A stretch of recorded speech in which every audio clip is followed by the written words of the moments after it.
This is Trinidad, and most people hear Trinidad and think of two things, Carnival and Calypso. Then they move on. Big mistake, because this is a country with a lake made entirely of asphalt, turtles bigger than a grown man, a pepper that was once officially the hottest thing on Earth, and an island that technically isn't even part of the Caribbean at all. Trinidad is older, stranger, and wilder than the postcards ever let on. Here are 30 facts. Starting from fact 30, let's start with something wild. Fact 30. Almost every Caribbean island was born the same way, pushed up out of the sea by volcanoes or built slowly by coral. Trinidad wasn't. Trinidad is a broken off piece of South America. It sits on the actual continental shelf of Venezuela, and at its closest point, it's only about 11 kilometers from the mainland. Compare that to the nearest proper Caribbean island, Grenada, which is more than 140 kilometers away. Trinidad's closest neighbor was never the Caribbean. It was South America. Fact 29. That closeness isn't just geological trivia. It shows up in the wildlife. Trinidad has ocelots, pumas, and armadillos wandering its forests. Animals you will not find anywhere else in the Caribbean because those islands never had a land connection to a continent. Trinidad did.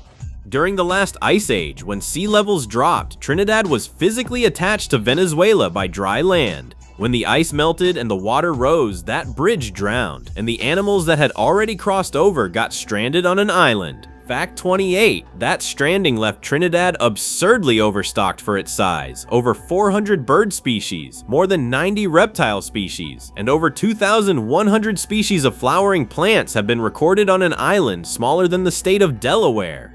For its footprint, it's one of the most biologically packed places on the planet, essentially a slice of the South American mainland that got cut loose and left to keep evolving on its own. Fact 27. Now here's something genuinely bizarre. In the southwest corner of the island, near the town of La Brea, there's a lake that isn't water, it's asphalt. Pitch Lake is the largest natural deposit of asphalt on Earth, covering around 40 hectares and holding somewhere between 6 and 10 million tons of the stuff. It's one of only 3 natural asphalt lakes known to exist anywhere in the world. Fact 26, and here's the part that really throws people. You can walk on it. The surface looks solid, almost like elephant skin, cracked and gray, because the lighter oils evaporate off the top and leave a semi-hardened crust behind.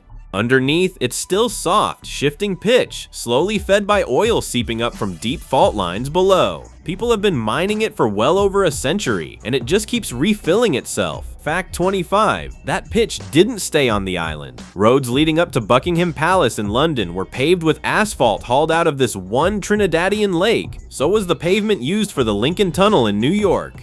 A swamp in the southwest corner of a small Caribbean island has, quite literally, been paving the streets of empires for well over 100 years. Fact 24. Trinidad's relationship with oil goes back even further than the pitch mining. In 1857, a company called Merrimack drilled a well near that same lake and struck oil at a depth of about 280 feet. It happened around the exact same time as the famous Drake Well in Pennsylvania, often cited as the birthplace of the modern oil industry. Some Trinidadian historians argue their well actually went deeper and came first.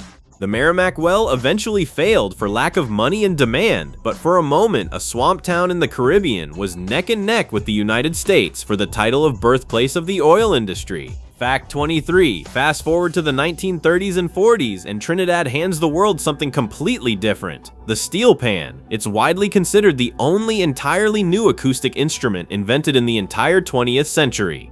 It was built out of discarded 55-gallon oil drums, hammered and tuned by hand by musicians who'd been banned from playing traditional drums by colonial authorities. They turned the very containers used to ship Trinidad's oil into a full musical instrument. Fact 22. Trinidad also happens to be one of the most important nesting grounds on the planet for the leatherback turtle, the largest sea turtle alive, capable of weighing over 2,000 pounds.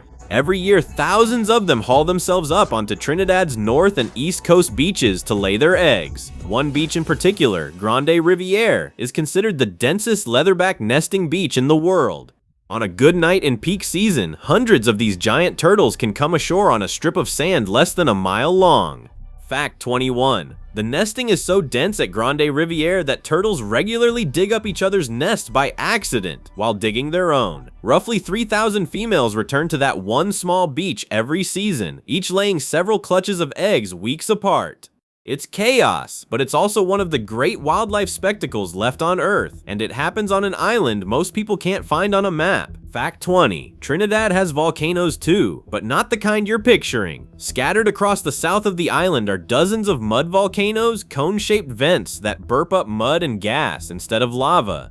The most famous, Devil's Woodyard, first erupted in 1852 with a rumble locals said sounded like 1,000 devils, which is exactly where the name came from. Fact 19. Devil's Woodyard isn't just a curiosity, it's occasionally dangerous. It has erupted multiple times over the last 170-odd years, including in 1995, an eruption that killed one person and left dozens of families homeless, and again in 2018 when it cracked roads and forced an evacuation.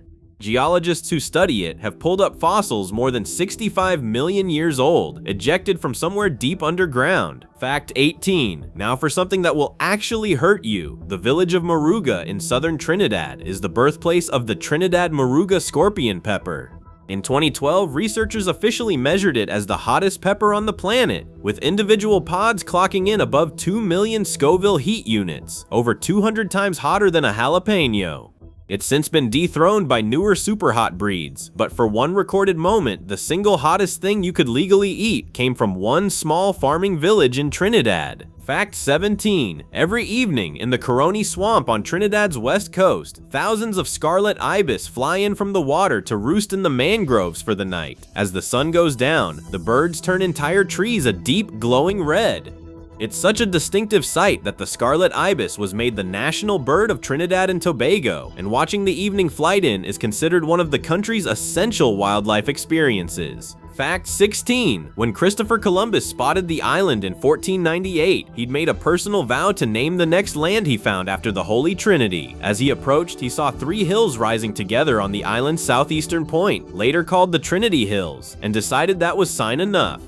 He named the island La Isla de la Trinidad. The name stuck for over 500 years. Fact 15. Before Columbus ever showed up, the island already had a name. The indigenous Arawak population called it Ear, which translates to land of the hummingbird. Trinidad has more than a dozen hummingbird species recorded on an island roughly the size of a small American county. So honestly, the original name might have been the more accurate one. Fact 14. Trinidad is separated from Venezuela by the Gulf of Paria, and the 2 channels that connect that gulf to the open sea have genuinely ominous names. The northern passage is called the Dragon's Mouth, and the southern one is called the Serpent's Mouth. Sailors gave those names centuries ago because of how violently the currents can behave when the tides push through the narrow gaps. Fact 13. Trinidad's northern range, the mountain chain that runs along the island's north coast, isn't a standalone formation. It's a direct geological continuation of the Andes, specifically the coastal cordillera that runs along Venezuela. Trinidad, in other words, has a piece of the Andes mountain range sitting on a Caribbean island. Fact 12. Sitting inside that range is Trinidad's official highest point, El Cerro del Arapo, which tops out at just over 940 meters. It's not a dramatic peak by world standards, but it's covered in dense tropical rainforest that's home to species found nowhere else on the smaller Caribbean islands, another leftover gift from Trinidad's continental past. Fact 11. On the east coast sits the Nariva Swamp, the largest freshwater wetland in Trinidad and one of the most important in the entire southern Caribbean. It's home to manatees, anacondas, red howler monkeys, and a resident population of blue and gold macaws that were reintroduced after being wiped out locally. A swamp doing double duty as one of the last strongholds for several species that have vanished almost everywhere else on the island chain. Fact 10. Up in the hills above Arima sits the Asa Wright Nature Center, a former cocoa and coffee estate turned into one of the premier bird-watching destinations on the planet. Its biggest draw is Dunstan Cave, one of the very few easily accessible nesting sites in the world for the oilbird, a strange nocturnal bird that navigates in total darkness using echolocation, more like a bat than a bird. Fact 9. Just off Trinidad's northwest coast sits Chaka Chaka a small island that spent decades as a leper colony, run first by nuns and later abandoned entirely. Today it's uninhabited except for a lighthouse keeper and the occasional visiting boat, its old hospital buildings slowly being swallowed by the forest. An entire island that went from quarantine colony to ghost town without ever really becoming anything else in between. Fact 8. Trinidad's Carnival is one of the largest and oldest street festivals in the Caribbean, tracing its roots back to French colonial masquerade balls and the canboulay celebrations of formerly enslaved people after emancipation. It's widely credited as the direct ancestor of carnival celebrations now held across the Caribbean and in cities like Notting Hill in London and Brooklyn in New York. A festival born out of resistance on one island ended up seeding a tradition celebrated on 3 continents. Fact 7. Trinidad and Tobago might be one of the smallest countries in the Western Hemisphere by land, but its exclusive economic zone in the surrounding ocean is roughly 15 times larger than its land area. Almost all of that offshore territory sits over natural gas and oil fields, which is why a country you can drive across in a few hours has spent decades as one of the wealthiest, most industrialized nations in the entire Caribbean. Fact 6. Trinidad is the 5th largest island in the entire West Indies, which surprises people since it rarely gets mentioned in the same breath as Cuba, Hispanias, Jamaica, or Puerto Rico. It's also the southernmost significant island in the whole Caribbean chain, sitting right at the doorstep of South America, rather than tucked in among its island neighbors. Fact 5. The island's asphalt industry, run today by a state-owned company, still exports Trinidad Lake asphalt to construction projects around the world. More than 150 years after that first well was drilled near the Pitch Lake, the same patch of ground in La Brea is still shipping out material used to build roads, runways, and racetracks on other continents. Fact 4. Trinidad's rainforests hold a healthy population of the red howler monkey, whose calls can carry for miles through dense forest and are frequently mistaken by first-time visitors for something much larger, sometimes even for a jaguar. It's one of the loudest land animals on Earth relative to its size, and on a still morning in the northern range, you can hear it from a boat offshore. Fact 3. The east coast town of Blanchessus and the beaches around Maracas Bay on the north coast sit right at the base of that Andean mountain range, meaning some of Trinidad's best beaches are backed almost immediately by steep, thickly forested peaks. It's a coastline where you can be swimming in the Caribbean Sea and staring straight up at rainforest-covered mountains in the same glance. Fact 2. Because Trinidad was never built by volcanic eruption the way most of its neighbors were, its beaches, river systems, and soil composition all behave more like a mainland country than a small island. Rivers here carry heavier sediment loads, the interior holds real freshwater wetlands instead of just brackish lagoons, and the whole island essentially runs on continental plumbing packed into an area smaller than most American counties. And finally, fact 1. Put it all together and Trinidad becomes one of the strangest entries in the entire Caribbean. It has the wildlife of a small continent, the geology of a broken-off mainland, a lake made of asphalt that has paved roads on the other side of the world, mud volcanoes that have killed people, a pepper that was once the hottest on Earth and the only new acoustic instrument the 20th century ever produced. Most people hear Trinidad and think Carnival. They're not wrong, they're just not even close to finished. And that's Trinidad in 30 facts. An island that isn't really a Caribbean island at all, a lake you can walk on, and a mountain range borrowed straight from South America. But here's the thing, a place this small shouldn't have this many stories. So, if you're Trinidadian or you've been there, tell me what I missed. What's the one thing about your country nobody outside ever talks about? Drop it in the comments. I'll catch you in the next one. Until then, take care of yourself.